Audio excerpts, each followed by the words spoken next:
Pregnant women చుట్టుపక్కల ఉన్న వాళ్ళ నుంచి కానివ్వండి, డాక్టర్స్ దగ్గర నుంచి కానివ్వండి, యూట్యూబ్లో నుంచి కానివ్వండి, pregnancy care every month baby ఎలా డెవలప్ అవుతుంది, ఎలాంటి ఫుడ్ తీసుకోవాలి, ఎలాంటి మెడిసిన్ యూస్ చేయాలి, ఎలా ఎక్సర్సైజ్ చేయాలి, ఇలాంటి నాలెడ్జ్ గ్యాదర్ చేస్తూ ఉంటారు. అండ్ పోస్ట్ డెలివరీ కేర్ అంటే డెలివరీ తర్వాత బాలింత ఇలాంటి ఫుడ్ తీసుకోవాలి, ఏం ఎక్సర్సైజెస్ చేయాలి, ఇలాంటివి కానివ్వండి, న్యూ బర్న్ బేబీ కేర్ కానీ ఇలాంటివి నాలెడ్జ్ గ్యాదర్ చేసుకుంటూ ఉంటారు.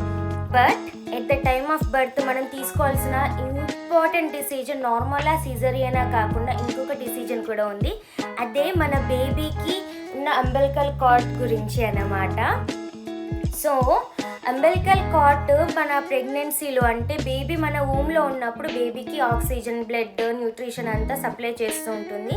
బేబీ డెవలప్ అవ్వడానికి కావలసిన సెల్స్ అన్నీ కూడా ప్లెసెంటా నుంచి బేబీకి బ్లడ్ కానివ్వండి, న్యూట్రిషన్ కానీ అన్నీ కార్డ్తోని అంటే అంబెలికల్ కార్డ్ బొడ్డు తాడుతోని సప్లై అవుతూ ఉంటుంది. బేబీ పుట్టినప్పుడు కూడా అంబెలికల్ కార్డ్లో కొంచెం బ్లడ్ ఆగి ఉంటుందన్నమాట. ప్లెసెంటా అప్పటికి వర్క్ చేస్తూ ఉంటుంది. So around 100 ml blood placenta and బొడ్డు తాడులో ఉంటుంది అన్నమాట. సో ఫస్ట్ బేబీ అప్పుడు మేము ఇది నా సెకండ్ ప్రెగ్నెన్సీ. ఫస్ట్ బేబీ అప్పుడు మేము అంబెలికల్ కార్డ్ బ్యాంకింగ్ చేసాము. సో అంబెలికల్ కార్డ్లో ఏదైతే బ్లడ్ ఉంటుందో ఆ బ్లడ్ని అండ్ మదర్ బ్లడ్ని స్టోర్ చేస్తారన్నమాట. ఆ బ్లడ్ సెల్స్ ఏవైతే ఉంటాయో ఇన్ ఫ్యూచర్ బేబీకి మాత్రమే కాకుండా అంటే అప్పుడు పుట్టిన బేబీకి మాత్రమే కాకుండా వాళ్ళ ఫ్యామిలీలో ఎవరికైతే జెనెటికల్గా రిలేటెడ్ ఉంటారో అంటే మదర్, ఫాదర్, నానమ్మ, అమ్మమ్మ, తాత వీళ్ళెవరికైనా కూడా క్యాన్సర్ లాంటి సెల్స్ కానీ బాడీలో ఎక్కడైనా ఏదన్నా ఆర్గాన్ డ్యామేజ్ అయినా కూడా వాటికి ఆపరేషన్ చేయడానికి అంటే రీప్లేస్ చేయడానికి ఈ సెల్స్ యూజ్ అవుతాయి అన్నమాట. ఏ బేబీదైతే అంబెలికల్ కార్డ్ సెల్స్ మనము స్టోర్ చేస్తామో ఆ బేబీ సిబ్లింగ్స్కి కూడా యూజ్ అవుతాయి అన్నమాట. సో మేము అమేయకి 75 years ప్యాకేజ్ తీసుకున్నాము. అమేయ బర్త్ అప్పుడు అంబెలికల్ కార్డ్లో ఏదైతే బ్లడ్ ఉంటుందో ఆ సెల్స్ అండ్ నా బ్లడ్ తీసుకెళ్ళి వాళ్ళు స్టోర్ చేశారు. ఈ కిట్ వచ్చేసి యాక్చువల్లీ మా ప్రెగ్నెన్సీ అప్పుడు ఏమైందంటే 9th monthలోనే స్టార్టింగ్లోనే మాకు ఈ కిట్ వస్తుందని చెప్పారు. 9th month పడ్డాక కూడా ఇంకా రాలేదని సైట్లో మేము క్వెరీ రేస్ చేసాము. అయినా రాలేదు, కొరియర్లో రాలేదు అనేసి ఏజెంట్కి కూడా కాంటాక్ట్ చేసాము. సో 2 కిట్స్ వచ్చాయన్నమాట. సో ఏజెంట్కి ఇన్ఫామ్ చేసాము. ఏజెంట్ తీసుకొచ్చి ఇచ్చిన తర్వాత కొరియర్లో వచ్చింది.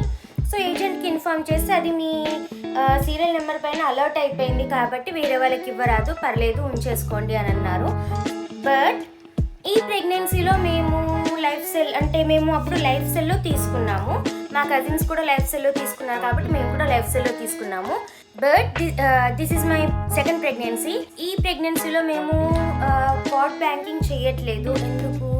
ఎందుకు అని అంటే ఈ ప్రెగ్నెన్సీలో we're going for delayed cord clamping అన్నమాట. అంటే ఏంటంటే ప్లెసెంటాలో అండ్ బొడ్డు తాడులో అంటే మాయలో బొడ్డు తాడులో అంబెలికల్ కార్డ్లో ఏదైతే బ్లడ్ ఉంటుందో అది మొత్తము బేబీకి సప్లై అయ్యేదాకా ఆగి దాని తర్వాత బొడ్డు తాడుని క్లాంప్ చేస్తారు, అంటే కట్ చేస్తారు, క్లిప్ పెట్టేసి కట్ చేస్తారనమాట. దీనివల్ల బేబీకి పుట్టిన తర్వాత ఐరన్ డెఫిషియన్సీ కానీ డెవలప్మెంటల్ ఇష్యూస్ కూడా రాకుండా ఉండడానికి హెల్ప్ అవుతుంది.